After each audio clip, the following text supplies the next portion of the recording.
Dankini bliss, the state of consciousness that is experienced once that corresponding layer of the Dankiti field has been activated and its karma cleared, where you progressively begin to experience at one-ment with all things around you, with your environment, with the people, with plants, with trees, and then go beyond that even into this place. And the more you move into these states, these bliss states, the more you have less to say, because it just doesn't even translate after a while into words. It's just a knowing, a being, and you become more and more and more about the eternal now, and not so much worried about the past or the future, because you start to perceive them all as just happening now, and you start to perceive the perfection of your own identity as now, and that doesn't mean you get arrogant. It's just this amazing expansion and holding flame, holding the Buddha flame of knowing,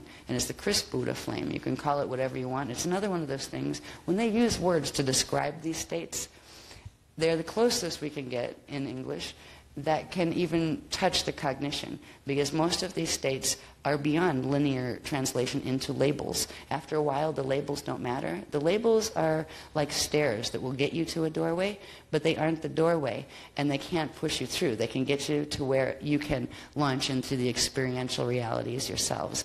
And that's what the teachings, particularly when we go into sliders 10, 11, and 12 during the next year and a half, those will particularly be more and more about the experiential levels. We'll still have words to lead us to those doors, but we'll more and more go into experiencing these layers personally. These levels that we're talking about, the bliss levels, the 6 bliss levels, correspond to the 6 levels of Dankiti, or personal Kiti field membrane activation and clearing of its karma, and expanding into the next level. So you expand from being a single incarnate to knowing all of your other simultaneous selves built on that body pattern. Then you expand from that and start remembering all of your 12 other simultaneous incarnations that have different body patterns and are in different space-time. And you progressively expand into the greater portions of your own identity. Those portions of your own identity are already there. It's not that you have to go find them. So there is a part of you that actually already exists in a perfect state, and that even applies to beings who have experienced paths of fall. There are still layers of them, at least on the highest levels, that still hold that integrity of what the whole was intended to be. And the karmic imprint is what can keep people tangled into going into fall and finite systems. But then again, when the consciousness, even if it goes back in a space dust fall, it goes back into that entire identity that is eternal, and that entire self in relation to the cosmic structure. So nothing is ever lost. With the Dankini bliss, there can be a place of great sorrow that you pass through first, where you actually experience as your own not only the feeling of all beings around you and in your hologram, but also the pain and the suffering of all of them. In traditional Buddhist teachings, there's several layers to Buddhist teachings. They teach people how to move through these, how to develop compassion. And progressively, as you move through their teachings of compassion, which can be a little bit brutal as far as how they look at them, they're a bit, the Buddhist training is very tough, and it's really tougher than it needs to be, but it ultimately is meant to lead a person on earth to experiencing the Dankini bliss. But the teachings are a bit altered from what they were originally, let's say it that way. Where in traditional Buddhism now, they look at existence as suffering and the cause of suffering as desire. So therefore, if you have no desire, then, and you renounce all things, and everything is just a phenomena that means nothing, including yourself, then you will ease suffering. And that's a bit of a distortion on how the Christ Buddha teachings were taught in the early days. And as we move, we're going to be moving into more understanding of these layers and then the teachings that go with them, how we ourselves can begin to experience more and more of these bliss states. And we'll start with the Dankini bliss. And there are layers to each of these, to experiencing each of these, that we will look at. We mentioned them briefly, where you have the Dara, the Mura, and the eterna, and layers. I'm trying to remember them too. Eternal layers for each of these layers. So finally, in the new diagrams that are lists and charts that they gave us this time, it starts to explain a bit more clearly of what those layers are and which activations we're progressively going through. What we were going to be moving through as far as a series of activations, there are 18 activations associated with the Dankini awakening, as they call it, and we're going to go through a certain set of them progressively between now and 2012. They began in October in the last workshop, but because there was interference with the Metatronic side in opening the fallen Amente gates, that has caused problems with the Aquafarian shield and the personal level of its Dankini awakening. So the beloveds are actually, there's several pillars, anchoring pillars that are coming in this evening on the planetary level that will begin our initiation of not only the level we were supposed to begin in November following the October activations that we started, but also they're jumping us ahead about 6 months worth in those activations and introducing something interesting that is quite fascinating, and I will try to get through explaining what that is before this evening is over or morning is over. That has to do with what's called the ephemeral vehicle and the luminary body. So this is a part of anatomy that it's almost the quick way to set in motion the Kiti field activation. So we'll look at more of what those things mean with the breakdowns that they've given us. Next one, please. So that's the luminary body, and that's its ephemeral vehicle around it that it will pull up into in order to go into its own ephemeral orb and travel, and then it can, project itself de-orb itself into a version that looks like you, a being that would look, is you, but made out of that aseus matter composition, so you can travel. In other words, you can have two of yourselves running around. So that's the beginning of understanding the anatomy of the ephemeral vehicle and luminary body that will activate due to the activation of the Dankiti levels. I'm getting tired, so excuse me.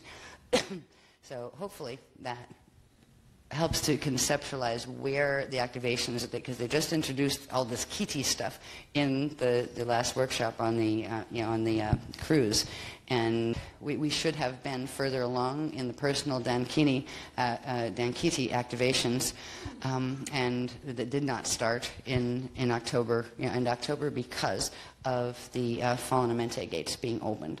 So now we're not going to have that problem anymore, because we're going to actually have the 4 levels of that activation, 4 density levels of the Dara activation occur, and then tomorrow the 2 extra layers going across of the Mura and the Antura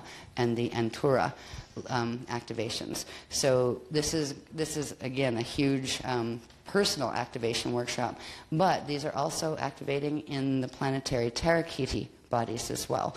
So it begins the transmutation, an accelerated transmutation of the karmic imprint in the planetary body itself. So hopefully that will diffuse some of the warring stuff that is building as a recycling of the planetary karmic imprints associated with each of those levels.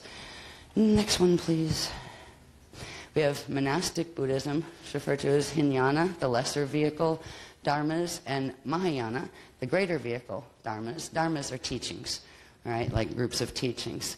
And that was the first layer, and then the Mahayana, so Hinayana and Mahayana, the 2. All right, these were meant to bring about the Dankini bliss, the Buddha 1 level. So if you completely fulfilled those, you would begin to you would go into fulfillment of the Dankini bliss, or achieve Buddha 1, density 1 incarnate level, where you'd have your 12 probable selves merge to become one fully embodied incarnate, free from the Dana, Kohare, wheels of karma in density 1. The 12 faces of potentiality equals 1 incarnate identity. So that would become the 1 Buddha incarnate identity. That is what Buddha level 1 is, and that is what any of the teachings of even conventional Buddhism and anything below it, as far as the learning curve goes, would take you to this level and this level only.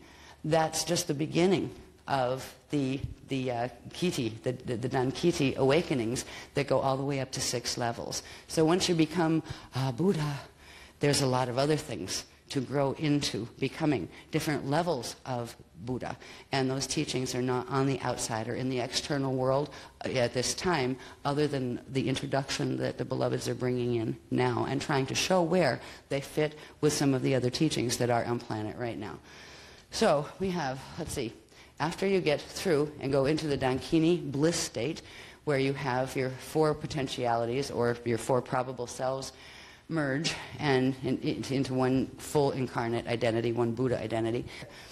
When you go up into the level 2 Buddha, which is the then Kartha bliss, this is where you have 12 incarnate selves, which is 144 probable selves, right? Because you have 12 incarnates, each with 12 probable selves. So 12 incarnate selves merge to become one fully embodied soul, free from the wheels of karma, density 2. So on that next level, you have 12 faces of the incarnate, which is one soul identity, becomes free and activates its Dankiti membranes, and it reaches the Dankartha bliss, the Buddha level 2 cognition or state, and that is the full state of the density 2 soul. Then the teachings of esoteric Buddhism start to bring you into a bit more of the next level of expansion. So they kind of fit between fulfillment of the first level of Buddha and the second level of Buddha. The Vajra worlds, which are tantric, these are the Vajrayana teachings, dharmas, are the ones that begin to explore all sorts of things, where they begin to teach you that, you know, your relationship with Source, they don't really refer to it as God.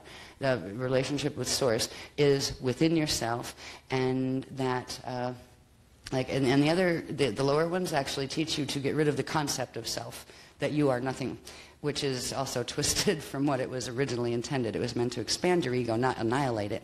But, yeah, in the Vajra world teachings, you begin to expand as your Buddha awareness. So it's no longer considered ego because it's now Buddha awareness.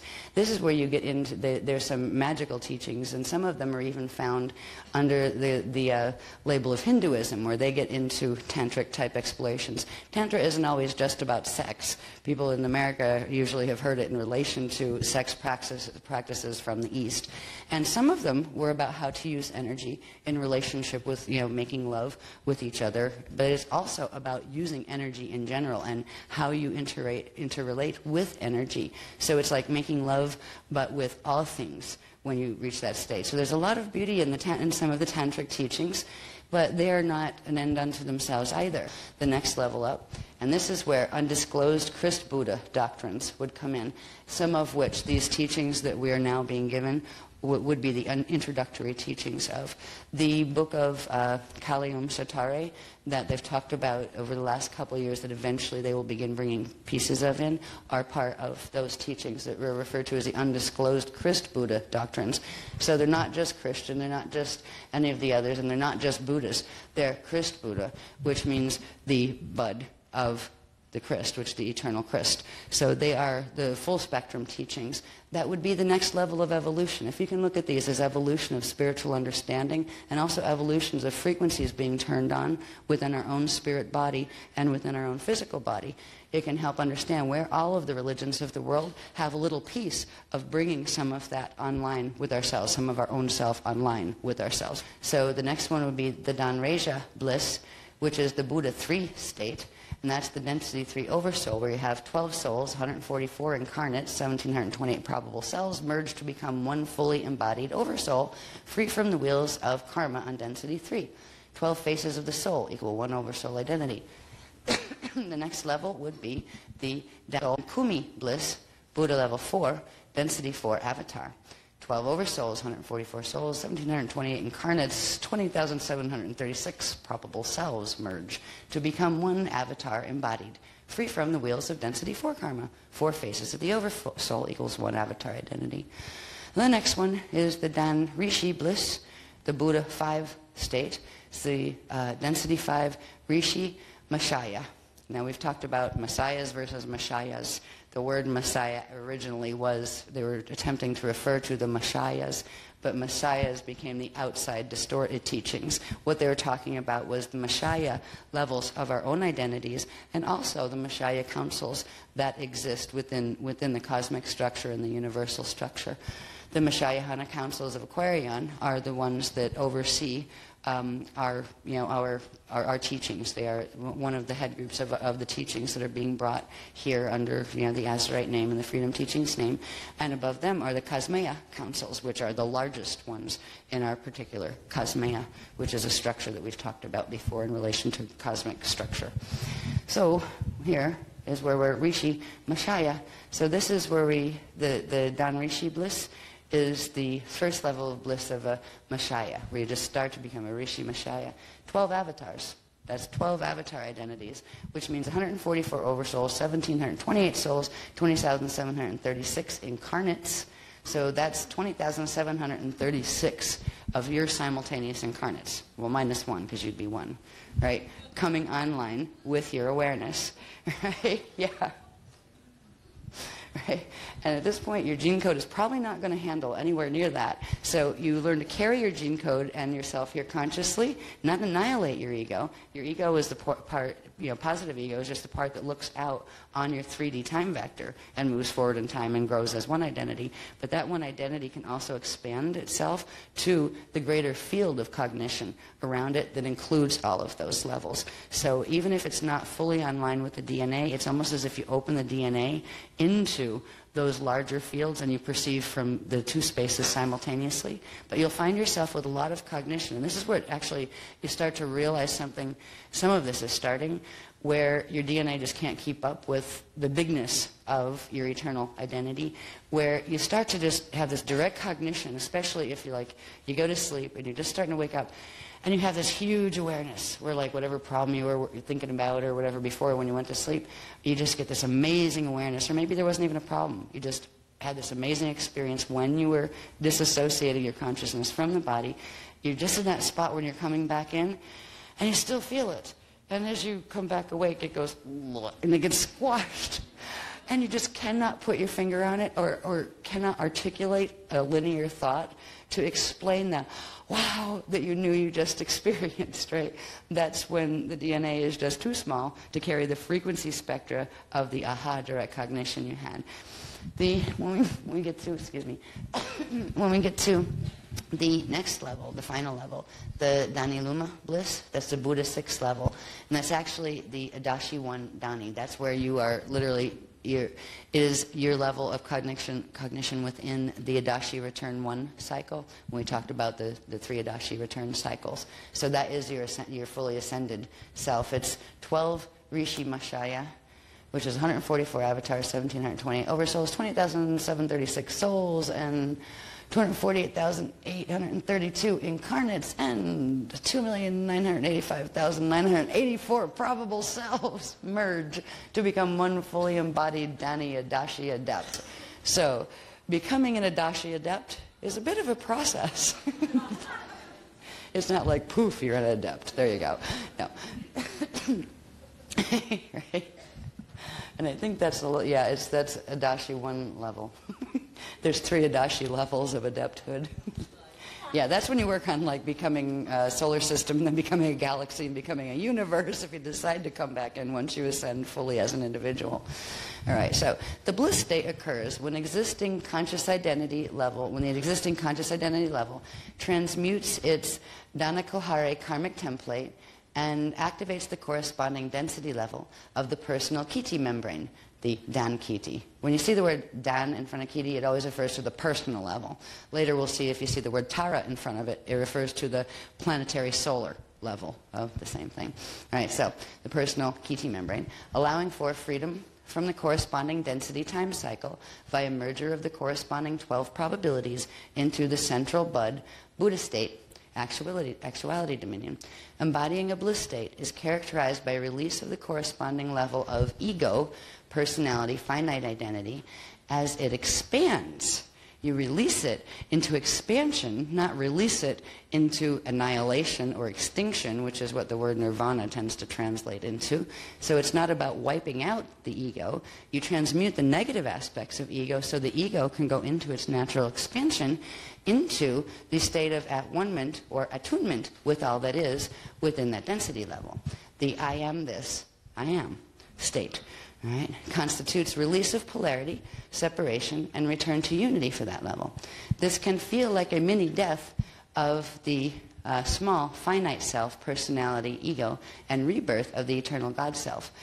If there are fears in the ego itself, and the emotional bodies, our emotional bodies here, because of the physical distortions within our gene code, are actually programmed to fear annihilation, to fear death. So when these expansions start to occur, there are waves of fear. This is what I think in Buddhism they refer to as the what is it, dankini or whatever, dankini bliss, which can be like really frightening and unpleasant to experience at first because of the emotional body distortions that are carried in the gene code. When we go into this expansion, that level of the emotional body is trapped and it feels like it's being annihilated when it's actually being opened and expanded in. So I remember as some of these just small levels of these activations are taking place in me, these waves of fear were coming out of nowhere, and it was like, you know, I know fear is one thing when you have certain things to fear, but like completely, there is no rational reason for it.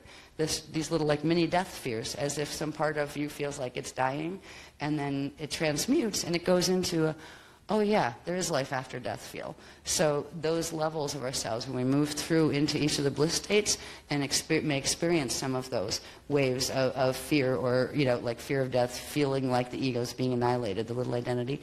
But then there is a huge compassion that comes in after that, where you realize, oh, nothing died, I just expanded. So there are some interesting experiential things that can go with this. They'd be different for each person, but they may have certain characteristics, like fear, things coming up, and angers and terrors and this kind of things. And then past that, it's almost like you move through them and just breathe through them, observe them, but don't let them stick, and don't push them down and run away from them. If they come up, you just kind of, oh, yeah, okay, yes, that appears to be terror, right? Oh, that appears to be absolute fear terror. That appears to be, am I dying terror, right? So you learn to just like pull yourself back in your head a little bit and use your mind to watch and observe while you're letting the body experience them, and using the breath to lift them up and out and send them into your outer field. And then they start to change, where you'll find under that there's something else, and under that there's something else. And eventually there's a, oh, that's done. Oh, that feels good. Right? You're like, oh, glad that's off me. Right? And then you'll feel positive things coming up under it. So, okay, so let's see. Okay. Personal Dankiti awakening can be expedited by Kiti template activations for the 3 layers of the Kiti membrane. 1, Dara, which is the 17410, 2, the Mura, which is the 28511, and 3, the Intura, which is the 126, 3, and 9. So the Dankiti awakening that would normally occur in its stages and can often take, you will finally have a lifetime where you fulfill, say, level 1, and then in one of your other lifetimes there is the fulfillment of level 2. You can have this lifetime as yours where you experience the fulfillment of the